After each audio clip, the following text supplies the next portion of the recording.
Hello, everyone. The beginning is always my favorite because it, for some reason, just like feels awkward. Yeah. Because we've already been here for like half an hour and we were having difficulties recording and with the audio, but it's fine because we'll figure it out because we're solution oriented. But this is Lucas Schnurr. He is a long-term family friend since Way back. how old? You probably would have been like 12. 12, I was 11. 10. He and my brother were best friends growing up, still good friends. You were just a part of his wedding, which was really cool Yeah, that was a to blast. be a part of it and watch and experience. It was such a good day. Yeah, gorgeous. But we're here together for the Health Chats podcast because Lucas is also a health professional. He owns Torch Fitness here in Calgary, Alberta. He has been an entrepreneur for many years, which he's going to expand a little bit more on.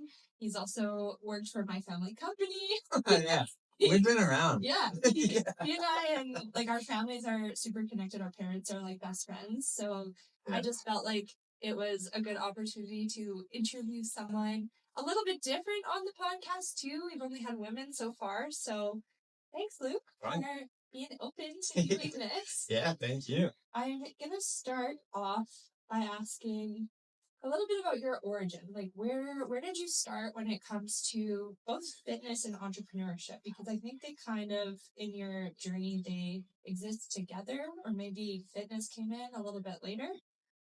I think fitness came in earlier. Fitness was like, I always played sports since I was younger. Yeah, long history of sports since I was like 8, maybe even younger. And sports is like a structure, right? And you have a very clear outline goal and all this stuff. And I used to train for sports for like rugby and football. And then when it came to being outside of school, you didn't really you're not present that structure up front as easily as you are when you're in school and stuff like that. So like the gym is the only thing that I knew that was very closely related to that. So I could still dabble in the gym without joining another sports team or, I have these injuries that I didn't really want to keep playing, but how I felt when I worked out and how the mental clarity it gave me. And there's just a lot of undeniable things that kept the gym in my life. Totally. So it started with sports, and then out of school, you were like, okay, it's gym time. How did you decide? And I'm asking to preface this from a place of speaking to athletes, like other athletes who their sport is their whole life. Like in school, whether they take it into university, it's like they identify so deeply as an athlete. And then when they stop playing, sometimes they have that kind of identity crisis that's like, who am I? So how did you decide, like, okay, I'm, done school, done sports, I'm just going to go to the gym? Like, what was that decision like for you? It's funny because it took me a while to get there. I went to the gym after high school, and then I just fell out of it. And then you kind of pair these things like poor physical being, poor mental being, all these things. But then when I would go back to the gym, I'd feel way better. And then I would have these points where I'd fall out for years, and then I would go back to the gym and it felt better. So there was that feeling that kept bringing me to the gym. It wasn't necessarily I came out of school and I'm like, this is where I know I'm going to be here. It was it's always been there to comfort me in times of that were hard. And then that was a cue to keep going, Definitely. The feeling. I can resonate with that. I mean, for me, I feel like I'm health obsessed. If people who know me or don't know me, maybe just see me on social media or listen to this, I do it for the feeling. A lot of the time, I think people, they'll do it for the physical, for the external, but so much of it is that feeling that keeps me going back as well, personally. So now you've I mean, it doesn't seem like you've fallen off of it. You own a gym. Yeah, You have a space. Maybe that's the level of accountability that you might have needed. What was that transition? Because I remember you were training clients before you had this space. You were training clients for quite some time. Yeah. I mean, even when I worked back with your dad, I there's always like this part of me that being told to do something a certain way kind of, it almost like kills my creativity. It really does. And when I feel like a little bit boxed, it makes me just want to push outside that. So like owning your own business or like pursuing being your own boss was a big thing for me because it allowed me to do things my own way. Maybe I'm just stubborn. Maybe it runs in the family. Yeah. But so, and then the learning part is a big process that really stimulates my brain. So like always having new challenges and stuff, and doing your business, you must know there's no shortage of new challenges that you have to kind of like navigate through. And it always like, it keeps it, stoking the fire. It keeps making it fun, and it's exciting. I think like we're the same in that way. And I mean, my dad, he owns his business, and you probably saw that and you were like, man, if he can do that, like I can do that. Yeah. Like there's that level of inspiration too, at the same time that exists of like being like, oh, you're telling me what to do, and I don't want to do this, but like, how do I get outside of this box? And it is creativity. So when you decided to be like, okay, did you go all in? Like, was it an extreme for you when you were like, I'm just going and doing my own thing? What was that journey? In a way, it was like, how I say, to keep some like order, you need to have one foot in one thing, in some stuff, and then like put your other foot into, the unknown to kind of like keep you stable. I had built like a client base that I was personal training on the side of the other gig that I had. And that was kind of like a part-time job. And then this opportunity to come and work for the guy who previously owned Torch, Aaron, was like another part-time job. So I was able to like dabble in both. And then he came up with this offer because he knew he wanted to move to the States to like come full time. And that's when I was like, well, there's this stability here, but there's this big opportunity and a chance to learn over here. And I think, each has their own appeal. But ultimately, if you want to grow as like a person or an entrepreneur, like you have to leap into the education side a bit more than the comfort, right? Definitely. Yeah, I totally resonate with that. I'm sure some people who are listening to, I mean, a lot of my audience are people who they want to build that mindset to step into the unknown and lean into discomfort. And you're right, you said it right. It's like, okay, I can either choose stability, or when you have that mindset of like, I know if I go this way, it's gonna push me and help me to grow. I can choose that, but that's like totally unstable. Yeah. Right. It's like it's a long-term investment of stability. It's just stability in a career path, I think, even though if you don't end up owning your own thing, you would be so solidified in, being involved in what your like profession is, just from putting yourself in that experience, that there's stability in a different way. But yeah, it gets rocky. It does. It does. So through that experience, and to give like a timeline, how long has it been since you've been co-owner? Are you full owner, co-owner? What's your position? I'm a partner with his name's Elias. He's the owner. Okay. Yeah. So like I'm an employee and we basically run our parts. He runs kind of the back end stuff and his wife helps, and then I run. Yes, you run this space. Yeah. And this is a new space. So I came to the old space. That's probably like 6 months ago? When did you move here? January. In January, yeah. So like 6-7 months. I was at the old space and it was nothing like this. My goodness, there was like no windows. There's no windows. It was dungy.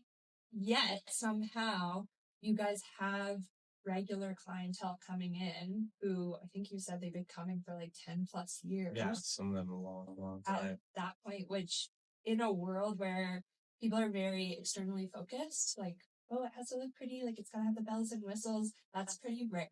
Like that shows that there's something inside community or camaraderie or whatever it is. Like, what do you think that is that keeps people coming back? I think there's a lot of like familiarity. A lot of people know each other, and community. Like, even if you just go to another gym, you know a bunch of people. Like, that's exciting to get into it. The other part is like confidence in what you know as a trainer. So the people were pretty confident that the guy who trained me had like passed on enough knowledge, and I already had enough knowledge, so they're confident in the training as well.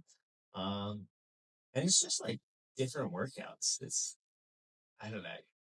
You can't you can't really get workouts anywhere else because it's different with every trainer, right? So you can't really get the same workout everywhere unless you go to like some different establishments where they run by the book. But yeah, I think it's the variety, the community, the familiarity, and yeah, just a good group of people. Back. So what style of training would you say is torch? Like if someone comes here, whether it's a class or it's one-on-one, what can they expect? That's kind of hard because it varies so much, right? We do a blend of like Olympic lifting, strength training, cardio training. Like right now, we're in a cardio program. We're doing lots of running, lots of skipping, lots of like circuits, supersets, partner work to keep it fun. So there's like so much variety and it changes throughout the year.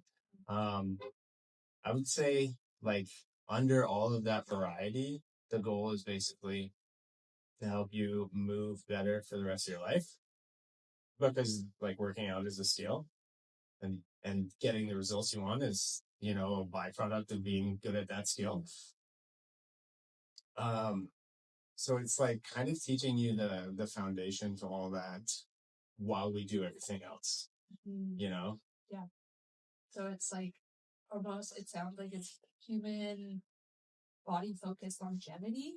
Yeah. Maybe? Yeah, that's a good way of putting it. People Yeah. like being able to come in here and maybe do an Olympic lift, but also take that same stuff outside of the gym. Who are the types of clientele who come in here? We work with like from 30 to my oldest client is 83. I had a 9-year-old for a little bit. Yeah. Yeah. That's okay. Hearing that's my favorite thing. I was just visiting a friend and her parents are in their 70s and they were like the healthiest people that I've ever met at that age. They swear by nutrition and movement. And I'm like, yes, like, let me interview you. Like, you're preaching to the choir. Nutrition and movement. They're like, that is health. That is your health and also like social life and you have that here, community, making sure you're getting out for extracurriculars. Yeah. So the fact that you're training like 80, 90-year-olds, that's amazing. It's very telling, like at that age, how it's hard to explain, but like you can see the effects of some things a little bit quicker. Like some of the hip stability stuff that we do helps people move better faster. And like some of that stuff's really more apparent with the older folks that I train. So it's like really reassuring that this is clearly something you need to keep doing your whole life. It's not it doesn't just disappear after a while. Totally. Yeah.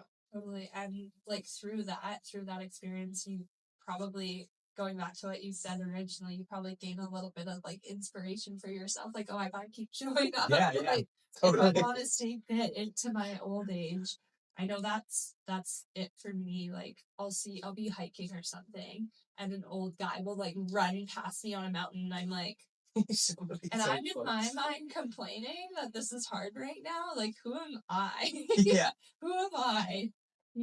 So that's pretty cool that you have people of all ages. But what I want to go back to like a little bit more, because I feel like we almost skimmed past it, is the mindset, like you specifically, your mindset going from, okay, I have this stable job ish. Like it was because you were training clients, right? Like, yeah, I was full time at that time. Yeah. So you were doing that. Mm-hmm. And then it was like, okay, I know like in the training space, in the wellness space, clients kind of come and go, but especially if you're switching to a different gym, some might come, some might be like, okay, well, I'm good here, see you never. So that mindset for you of stepping into this unknown of like, I might have 0 clients, I might have all of them. How did you navigate that just like in your personal life? Because, there's still life stuff. Like we've got to cook, we've got to clean, we've got to grocery shop. Like, how did you kind of navigate that and still go all in? What was your life like? Not perfect. Yeah, no, like waivers, right? So, like with those times of like high stress, I was like, falling apart a bit, maybe like the my relationship with my wife, we were kind of not having great times. So like the stress showed up, but you know, like there's a lot of opportunities and it's your choice to take them or not. So you got to roll with the punches if you do. And it's like, I heard this guy say, like everything you kind of put yourself in is a game and you're choosing to play it and you can always choose to quit. So, I had this thought in my mind, like, okay, right now I'm training and I'm good, which means like I did it once, I could probably do it again. So I don't really need to keep exploring that path. Like, when I started really pursuing my own thing, that's been my goal and a lot of other things too, and it worked out. So you just kind of roll. What do? You put your head down and get to it. You just roll with the punches, and you learn about yourself on the way. I think that's another big part. Learning about yourself, and I like that metaphor of life's a game. Mm-hmm. I use that actually quite often myself, and I think maybe it's got to be like an entrepreneur brain or like a gross mind, because you're showing up every day and you really have no idea what you're showing up to. It's like, okay, here I am in this video game, and there could be something that shoots at me out of left field and I won't know until that happens. And what tools, like this is the metaphor I always use, like what tools do I have already that I can be resourceful to like block that when it comes, or like dive in and lean in, and like what's my armor, who's my army behind me. I kind of look at each obstacle as a new level, and the previous level you gained more tools and you gained more resources that you can just kind of get through the next one. So it's I like that because I look at it in a similar way, but you're also super strong on saying like you just put your head down and you do it, which is a very, I want to say, masculine approach, talking to a man, that just do it mentality, which brings in a lot of like logic and reason, and like it just makes sense, so I'm just gonna do it. Yeah. Would you say, and I need to ask this especially because I have a like female audience too, would you say you more so exist in like that masculine logic, like just go, or do you have that creative feminine, like what's the balance in your brain? I would say, that's a good question. I would say a lot of my mentors in like business were other men. So like that logical side definitely speaks louder to me than the creative side. But I do love, and I'm starting to like, uh, enjoy the creative aspects and like dive into those more. But definitely like the logical part is what keeps me motoring through this stuff, Mm-hmm. Yeah, does that answer? Yeah, I would say for sure. And like as a woman, a female entrepreneur, which is like there's the Female Entrepreneur Association here in Alberta, and we all women get together and we're like talking a lot about this because biologically, women were made differently. We have more of that feeling, that emotional, that like kind of second guessing, like, oh, will this work? Oh, I don't know. But then we have the creative, which comes in handy really strongly too, because we can wake up and be like, this didn't work, so I'm just gonna like create this beautiful garden and see if it works and like throw it out there and like keep watering it. And that's again how my brain likes to paint pictures of things. But it's not always, I would say, and I speak as myself, not for all women, it's not always as easy just to say like head down, just do it. Yeah. Because the emotions get in the way. So in your business, you said a lot of your mentors, they have been men who kind of push you in that, like, just do it, just keep going. Have you had any women, maybe your wife or other women who have helped with that creative side? Yeah. My wife's a big one. She always like gives me different perspective and uh, kind of attunes to more like the emotional aspect. And then I also worked with this Tamara Jarrett. She does like the coaching for a bunch of women. I know Tamara. Yeah. And like youth athletics. And I did a practicum with her. And yeah, she taught me a lot about like the creativity, like what speaks out to me and like what I do, where I find is creativity, um, is like different approaches to solving a problem. And maybe the problem is like you have your ankle sprained and you still want to work out, or like your shoulders mum and you still want to work out. It's like all these different like cool approaches to getting a result. Mm-hmm. Yeah. Yeah. Oh, that's really cool. I didn't know the conversation would go here today, but here's my brain just sending itself out into the world. But yeah, I think both. I mean, it's why we have two sides of our brain. And mindset. I was a mindset coach. I only did mindset when I first started in coaching and business because I have such a fascination in human behavior and the human mind. And so you as a coach, you have done personal training. Do you have a specialty or like an ideal client that you like to work with? Yeah, that's a good one. There's a few. Yeah, I like working with clients who maybe have like injuries and feel like that is now a huge hurdle to working out. Like I have this shoulder issue and now, like doing anything with my upper body is off. It's kind of off limits because everything kind of hurts. I like working with those people and showing them, like maybe you can get stronger and this stuff that you thought wasn't possible is very achievable. And, maybe this shows you a way to work out for the rest of your life. Same with people with knee, hip, or like low back issues. Yeah, that's a good client. Like I really enjoy working with them because it's very rewarding seeing like we're breaking down barriers, like physical and mental. Um, and then I'm working with weight loss clients because I went through like a big weight loss period myself. It was up to like 287 pounds one time. So like working with weight loss clients and trying to challenge mindset around habits and around stuff that you're currently doing is really intriguing to me. So two different, kind of like totally different. So the first one I want to touch on both, but first one being injury.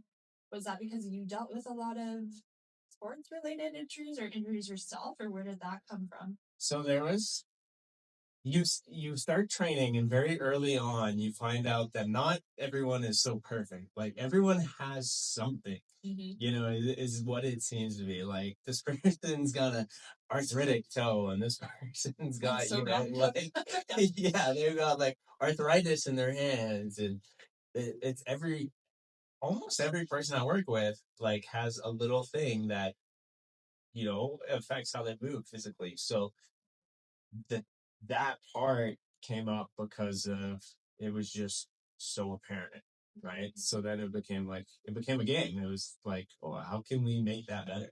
Yeah. You know, um, yeah.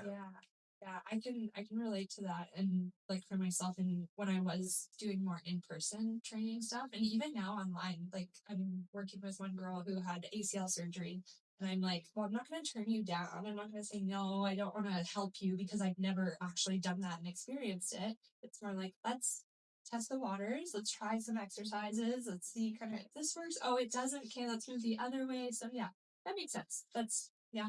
Yeah, and then the one Most people. I had, like, when I came out of working the trades, my shoulders, like, I had serious shoulder issues from just, like, doing stuff all day. I remember that was a big part of why I left the trades. I came to work one day, and the three people, including your dad, were lined up, and they're all like, "Oh, my surgery." Mind you, they're all in their 40s and 50s. I'm like, "Oh, my surgery's in a month. Yeah, mine's in a year." And where I'm like, I'm falling apart and I'm in my 20s. I don't know if I can keep going down this road. So then I had like the injuries that I took from that, uh, from just like working with your body so much that I had to navigate myself. And it's a really interesting process, right? You had your knee stuff. Yeah, well, your injury. yeah, but credit to the tradesmen and like you for working in that, because I mean the world would not be built without them. Yeah. But also being able to acknowledge like, yeah, I don't want to, hurt myself anymore and step away from that. But I've been in a couple of accidents. I have a torn MCL and never had surgery on it. It's just a slight tear. The doctors are like, not worth doing anything. Just take it easy. I'm like, yeah, I'll take it easy. I keep running and jumping and lifting, and it's hard to take it easy, especially when you're so passionate about fitness too. But I am mindful. I'm very mindful of it. I try to warm it up with my knee and like do gentle movements. If I'm doing unilateral work, I'll make sure that I start with that, like the weaker side, and then move into the other side.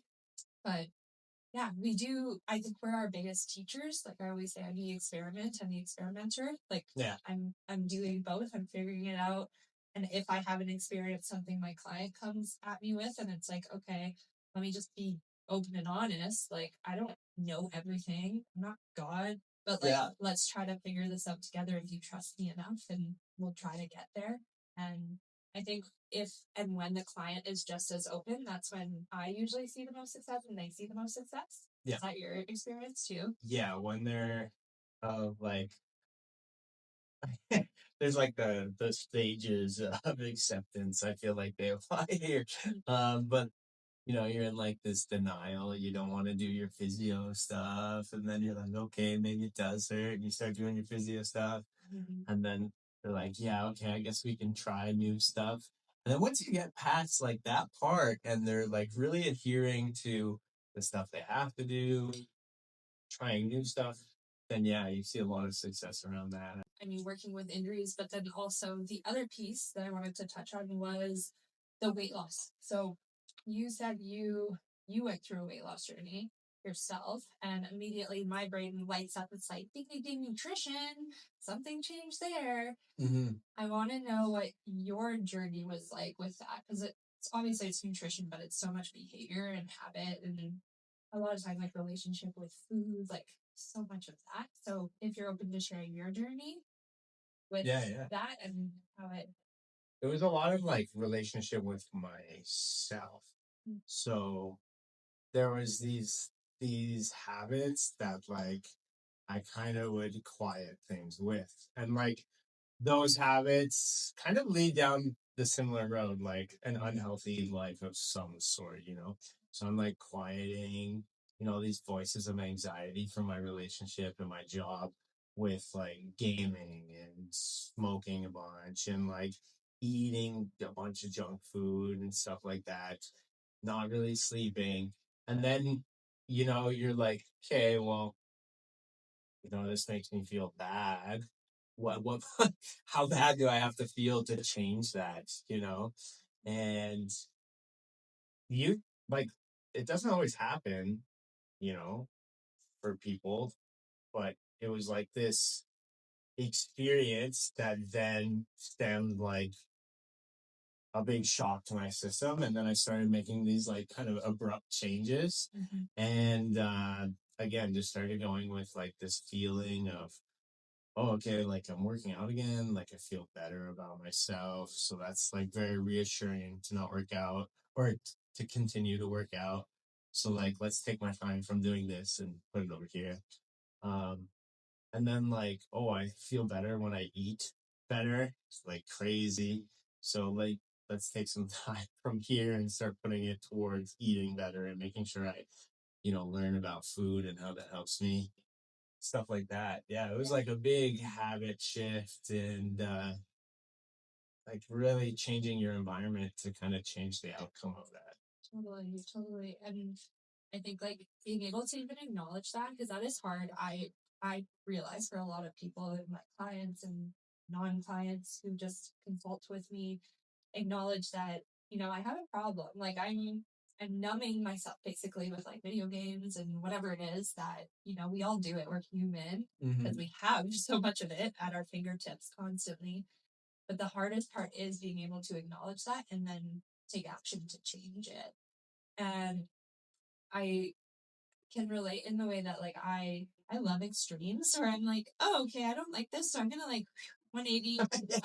Yeah. Let's purge everything out of the house, like anything that I know doesn't make me feel good. Did you do the same? Yes, I absolutely did. Let's just like I'm gonna sell this computer today. Yeah. No, try and play games now.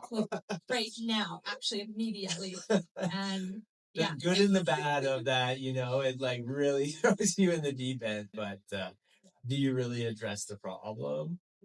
You dealt with it in a way, but there's a better way, I think, to like mend with it.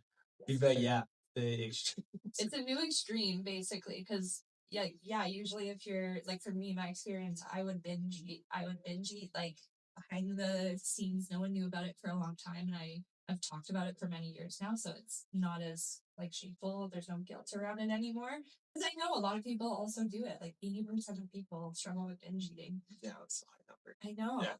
And so, yeah, that was my thing. And that's an extreme. If you look at it, like your physical body as a human, you should never feed it more than it needs to sustain, to exercise, to walk, to learn, to whatever it is, talk to people. But we're living in that extreme. And so usually what exists on the opposite end of an extreme is another one, which is like, okay, let's just like get rid of it all, like restrict myself from ever eating a freaking Oreo cookie ever again, or looking at my computer that I played whatever video game on. But then you're just jumping from like extreme to extreme. So what I found works best with myself, and I mean, I'm always learning, and clients, is like that middle way where I'm like, you know what, if I want a cookie, I'm gonna eat a cookie. That way I don't eat the whole thing. Yeah, right. If I want to watch a Netflix show, I'm gonna watch a Netflix show. That way I don't lay in bed and binge 8 hours. So curious for you now, because it sounds like it's been some time with that journey. Like, how have you found that middle way, if you have? Yeah, it's always like kind of testing, like it's getting better at building boundaries. And then I think there's this like natural part of life where if you want something, you you like really want it, like for me, I really want like to be healthy and I want to be happy and I want to like limit my stress and I want to have a good job. And, I want to have a good relationship, maybe kids someday. And like, there's all these things that require new attention. Like if I want a good relationship, I got to attend to stuff that, like there's chores that me and my wife have to do. And, I have to pull my share so that she doesn't get overburdened. So now I like have to have this boundary with this old me because I have new goals and I have new things to do and I can't just go back to it. So I think there's like this natural part of getting better at that. And then this kind of like understanding where I'm not going to beat myself up too hard because then I go down into that rut very like, then I go to an extreme. So it's kind of like, again, playing this game of trying to find this balance where, um, it doesn't overstep being unhealthy, and I can still attend everything that I care about. Totally. But then there's still the part of me that's like, oh, I just love the mental stimulation of gaming and the competitiveness and stuff like that. So I still dabble, and I have friends that I would play with, and that part still, but it's definitely not like 8 hours a day. Yeah. That's crazy. 8 hours is a lot. Yeah. And that's like, even just in that, I would say that's kind of that middle way. It's like you found a way to have a relationship with it, whatever the thing is, that it's no longer sabotaging you or sabotaging those other kind of like pillars of your life or buckets in your life that have now grown to be really important. And also entrepreneurship. I know that was a big one for me. If it's no longer just you take care of, like you have clients, you have maybe staff, you have other people, you outside of that too, you have a wife, like you have a partner. It's not just the Kelsea show anymore. It's not the Luke show. It's like, okay, there's people relying on me. So if I do this thing that I know doesn't make me feel very good, or makes me feel a little bit less than my peak performance, how am I going to show up tomorrow for these people who are waiting on me? So it's almost like, I think, a level of accountability by being a business owner. Yeah. To your health. It's a big part of that. Yeah. And I don't know, like I've been having this thought recently. There are business owners for sure out there who, like, they don't prioritize their health, and they kind of live on, like, I don't know, maybe coffee and drugs and who knows, like, whatever they're putting into their system. I also drink coffee. I'm not saying coffee is bad. Who have a total different approach to like how they fuel themselves. And I wonder for you what your thought is on that, more so. Like, this could be kind of just an open thing. Yeah, I think it comes down to like why you're in the business. I don't think many people, well, there's the reality of like people that don't care about their business get business, and that's just a part of the world. you know but I do think like successful businesses actually care about their business. And depends kind of what you're in the business for. I mean, if you struggle with some of this stuff and that's like something you're going through, but you still believe like I have this really good thing I can deliver to someone, well then I think that's pretty normal. What would be a shame is if you didn't keep working on yourself when you knew it. Kind of like it hurts in a way, you know. I think I think when you have these negative habits, there's a hurt in your normal life, whether you're aware of it or not. There's like some negative effects to overdoing some things, or like not finding a middle ground, that if you don't attend to it, it's like pretty sad to just accept like that's what it is. Does that make sense? Yeah. Yeah. Yeah. I think so. And I mean, the unfortunate truth in business, in like big business in our world, a lot of it doesn't really have that why behind it. It's more, and there's nothing wrong with that. I think I'm speaking as a more small business owner who, like, I am the business. It's me. So it's like super Kelsea forward, and like my why and my vision is so important. But there also is really big business where it's like, you know what, the why is just we're trying to make a buck, and that's all that matters. And if we have to fuel ourselves with drugs and alcohol and whatever else, Wolf of Wall Street. Yeah, like that's what I'm thinking in my mind. I'm like, it's Wolf of Wall Street right now with that, like, yeah. thing. I'm like, so be it. Mm-hmm. But literally, I think that when you're in the health and wellness space in business, it becomes so much more about like that greater why, because you are involved in it. Mm-hmm. So, I mean, that's a good question. What is your vision? Like, it sounds like you know your why, and maybe you can start there. Your why with Torch and your vision with Torch. Yeah, the why with Torch is like I love working out. Like it intrigues me. The biomechanics, like, really fascinates me. Um, Bodybuilding fascinates me. And then on the flip side, like rehab, the way the body moves and all these things that we do, like how injuries occur and how we can come back from injuries and how resilient the body is. Um, that has always intrigued me. You know, like I have a guitar teacher, right? And we trade off sessions. And I always want to learn guitar. I just know, like, I'm not gonna go on stage. That's not really like I'm not gonna set my time to do that. But I want to learn from someone who like knows all the tricks and knows like a really good path so I can excel at it quickly. Even though my end goal is not to be on stage, but I still like I want that to be a part of my life and I want to be good at it. That's kind of like what Torch is, You know, you could go to the gym and do your own thing all the time. I know a lot of people that are motivated to do that.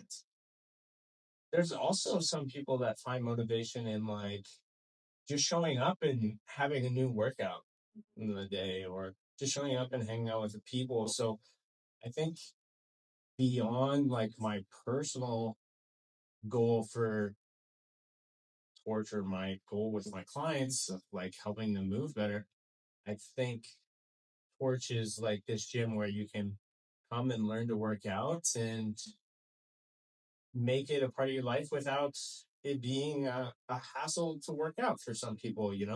Like maybe you can focus on other things because now I've taken the hour on me, right? You just have to come through the door. I'll give it to you. Mm-hmm. And we'll make our bodies better through that time. You don't have to think about that. Yeah, no, that's awesome. And the word that came up is like effortless, like making it effortless, which is funny because fitness is not effortless. You come in and you're lifting heavy ass weights, yeah, and like you're pushing yourself to your limits, but so much of the challenge is just getting there. Yeah, ironically, like what the hardest part is showing up. It's not how much weight you lift through it. A lot of the times it is just like, okay, I'm gonna put my shoes on and go. Totally. Right? Totally. It's that hard sometimes, but that's also like human behavior and habits and just having to do it over and over and over again until it becomes a habit, like brushing your teeth, which Yeah. you work with clients on that and we see it here. You have all the equipment, you have the stuff for people to come in and just simply walk in and get a workout in. So what I want to do, because we've been chit-chatting for a while, is ask you just a few final questions that are almost like a rapid fire. If you could give one solid piece of advice to someone who they want to start their own thing, whether it's fitness, whether it's something else, but they're stuck in that fear to take the leap, what would it be?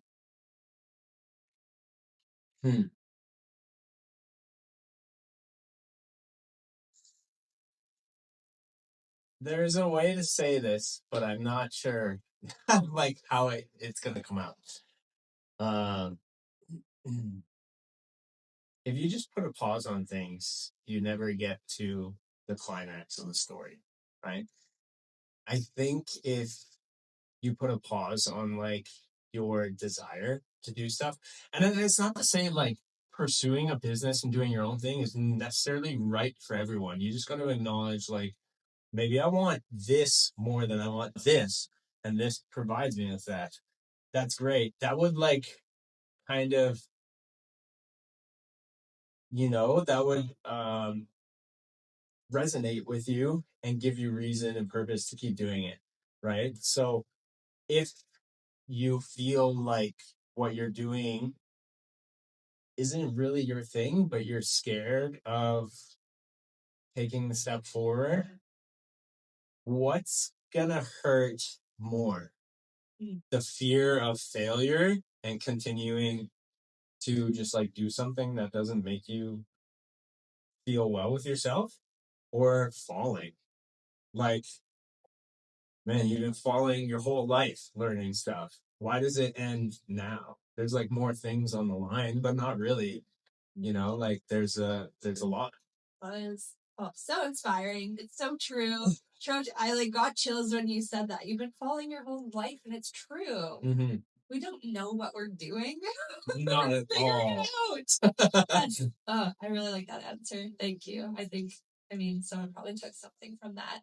The next question is, what is lighting you up right now? Whether it's in Torch, in your personal life, and something else. Like, what are you most excited about?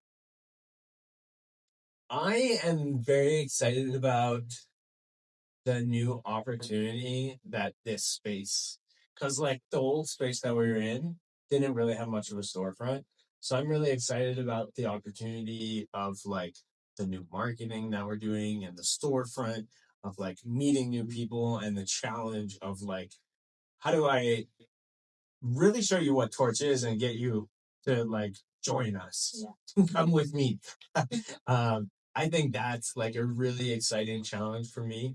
And then I also think, like on the personal side, the challenge of creating, because there's like this grind time and this hustle that you have to go through, I think, when you're like pursuing your own thing. If you want it to take off, you got to put the hours in a lot, right? You just got to keep trying, and it is time consuming. And I want to start turning this corner that we can start hiring staff and I can spend time with my wife like a little bit more and we can take vacation. So that part is like a big drive as well. Yeah. Oh, that's awesome. That's awesome. The stages of business. I totally resonate too with that grind time. I think it doesn't matter what you do, and it doesn't matter how many gurus out there tell you that, you can manifest it. Yeah. You have to put in the hours. Like, it doesn't matter. It does not matter what you're doing. So, yeah. That's super exciting. Effort. It takes effort. Last question. How would you, or how do you currently define success?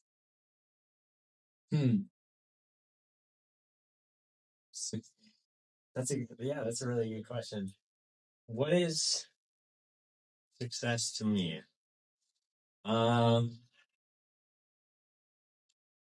I think that it's a mindset. I think success is like if you can keep trying at something without being discouraged or just giving up altogether, then eventually you will succeed. So then, like, you are succeeding by doing it. Even if you fail, you're still like on that path of learning and progressing, and that is succeeding. So I think it really is a mindset.